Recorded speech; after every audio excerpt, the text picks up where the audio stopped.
नमस्कार दोस्तों, स्वागत है आप सभी का एक बार फिर आपके अपने YouTube channel Mahendra express news 24 में। दोस्तों, पीलीभीत के एक हॉस्पिटल जो पिछले काफ़ी समय से बंद हुआ था, मैकूलाल वीरेंद्रनाथ हॉस्पिटल एक बार फिर से रीओपन हो चुका है। उसके बारे में हम आपको जानकारी दे रहे हैं। दोस्तों, पूरी जानकारी हम आपको देंगे। ये हॉस्पिटल किन कारणों से बंद हुआ, क्या इसका खुलासा था और किस वजह से इस पर प्रतिबंध लगाया गया था भारत सरकार और उत्तर प्रदेश की सरकार के द्वारा। लेकिन एक बार फिर से ये रीओपन हो चुका है, एक बार फिर से ये खुल चुका है और इसमें सारे कामकाज अब सुचारू रूप से चलने लगे हैं।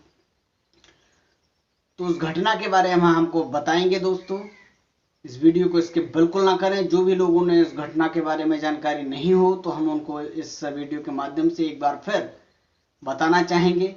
हालांकि मैंने पहले भी एक वीडियो अपलोड कर रखा है कि किस कारण से मैकूलाल वीरेंद्रनाथ हॉस्पिटल पीलीभीत में बंद किया गया था, उसको सील किया गया था।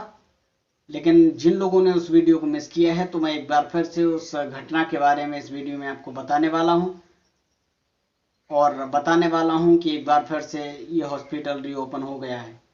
बने रहिए दोस्तों हमारे चैनल के साथ, और जो भी लोग हमारे चैनल के साथ नए जुड़ रहे हैं जुड़ना चाहते हैं उनसे हमारा अनुरोध कि हमारे चैनल को सब्सक्राइब करें, साथ ही बेल आइकन के बटन को प्रेस करके ऑल के नोटिफिकेशन पर क्लिक कर दें।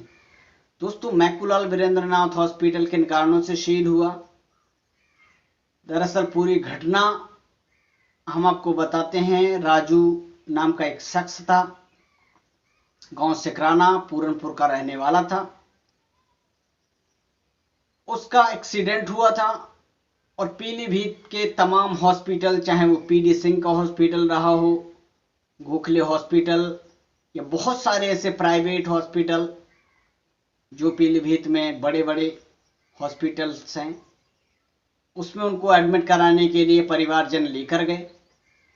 लेकिन उन तमाम हॉस्पिटल्स ने उस शख्स को एडमिट करने से मना कर दिया, जिसका यही मतलब था कि उस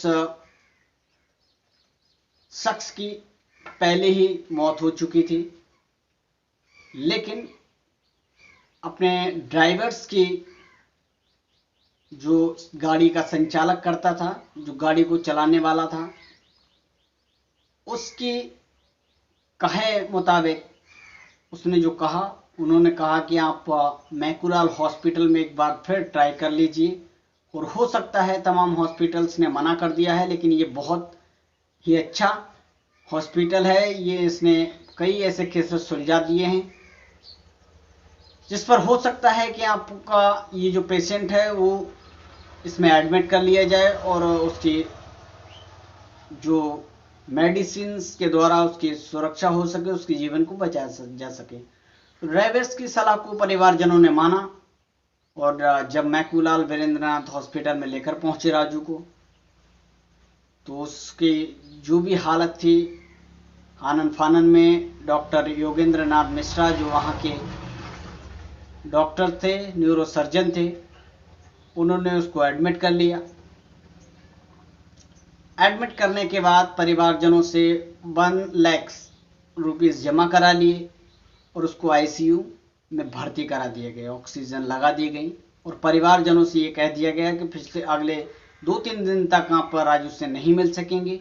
जब 2 दिन बीत गए तो परिवार वालों ने डॉक्टर योगेंद्रनाथ मिश्रा से अपील की कि उसके जो परिवार का जो व्यक्ति है जो यहाँ एडमिट है उससे मिलने दिया जाए, हम उसके हालचाल के बारे में जानना चाहते हैं और उसकी जो इस समय की जो हालत है उसको हम देखना चाहते हैं। तो उसको मिलने से मना कर दिया गया और परिवार से 1 लाख रुपए जमा करा लिए गए। उसके बाद दोस्तों, परिवारजनों को शक हुआ कि वाकई में जब हमसे मिलने नहीं दिया जा रहा है, हमें पैसों हमसे ऐंठने की कोशिश की जा रही है, उन्होंने ज़बरदस्ती डॉक्टर के कैबिन में हंगामा किया और उससे भर्ती काटने को कहा।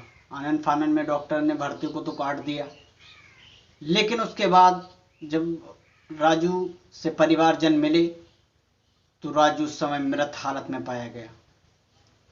उसको देखकर सभी लोग हैरान थे कि मृत शरीर का। यहाँ पर एडमिट किया गया जाना डॉक्टर्स की सबसे बड़ी, जिन डॉक्टर्स पे हम भरोसा करते हैं उनकी लापरवाही कहें, या फिर इसे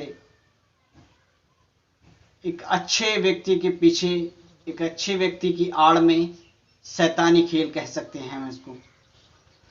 दोस्तों उसके बाद उन्होंने कई इंक्वायरियां की, उस बॉडी का पोस्टमार्टम कराया, जिसमें यह साबित हुआ कि राजीव की मौत 12 घंटे पहले हो चुकी थी। और उसके बाद क्या होना था दोस्तों, उसके बाद तो फिर हंगामा शुरू हो गया, और हंगामा शुरू होते होते पहुंचा मीडिया तक। और मीडिया ने जब इस बात को उछाला, इस बात को उठाया, उसके बाद में ये बात राज्य सरकार तक पहुंची, और राज्य सरकार तक पहुंचने के बाद उत्तर प्रदेश के मुख्यमंत्री योगी आदित्यनाथ ने हॉस्पिटल सील करने के निर्देश जारी कर दिए गए। और हॉस्पिटल सील होते ही मैकूलाल वीरेंद्रनाथ हॉस्पिटल में ताले पड़ गए। सीएमओ के द्वारा उन तालों को डलवा दिया गया, और जब से लगभग 4-5 माह तक हॉस्पिटल बंद रहा। लेकिन उसके बाद कोई भी प्रक्रिया रही हो, जो भी प्रक्रिया रही हो, इसके पीछे एक बार फिर मैकूलाल वीरेंद्रनाथ हॉस्पिटल एक बार फिर रीओपन हो चुका है। महिला प्रसूति रोग विशेषज्ञ डॉक्टर दिव्या मिश्रा ने लगातार रोजाना कई अल्ट्रासाउंड हो रहे हैं, डिलीवरीज भी हो रही हैं, और भी काफ़ी केसेस हैंडल किए जा रहे हैं। और वहाँ पर अब काम सुचारू रूप से चालू हो गया है। मैं आपको एक अल्ट्रासाउंड की रिपोर्ट दिखाता हूँ, जो उसका लाइव प्रूव होगा कि वाकई में अब एक बार फिर से हॉस्पिटल रीओपन हो गया है। क्योंकि बहुत सारे लोग ये कमेंट करते हैं कि आप कोई प्रूफ नहीं दिखा रहे हैं, बिना प्रूफ के ही आप भविष्यवाणी कर रहे हैं, या फिर हमें सिर्फ गलत इन्फॉर्मेशन प्रोवाइड करा रहे हैं। तो मैं आपको ये अल्ट्रासाउंड की रिपोर्ट दिखा रहा हूँ, जो भी हाल ही में 2 दिन पहले कराई गई है। और डॉक्टर दिव्या मिश्रा के इसमें सिग्नेचर भी आपको दिखाई देंगे। तो इससे आपको ये एहसास, ये भरोसा हो जाएगा कि आप वाकई में सच्चाई वाली वीडियो दिखाते हैं अपने चैनल के माध्यम से। और एक बार फिर से मैकूलाल वीरेंद्रनाथ हॉस्पिटल शुरू हो गया है। अब ये हॉस्पिटल किस तरह का काम करता है, हालांकि जो पूर्व में हो चुका है वो अलग बात है, जो केस इस पर हुए हैं वो अलग बात है। लेकिन अगर ये हॉस्पिटल अब सच्चाई और ईमानदारी से काम करता है, तो उससे पीलीभीत, न सिर्फ पीलीभीत बल्कि बड़े बड़े रोगियों को इससे सहूलियत होने वाली है, उनका इलाज सही होने वाला है, ऐसी उम्मीद अब की जा सकती है। क्योंकि कई ठोकरें लगने के बाद इंसान अगर समझ जाता है तो वो एक अच्छा महामानव बन जाता है। तो ऐसा ही हम उम्मीद करेंगे कि इस बार जो भी गलतियां हुई हैं पूर्व में, उसको अब ये हॉस्पिटल की तरफ से ना दोहराई जाएं, और अब बेहतर हॉस्पिटल बनकर सच्चाई और ईमानदारी के रास्ते पर चलते हुए लोगों का इलाज करें।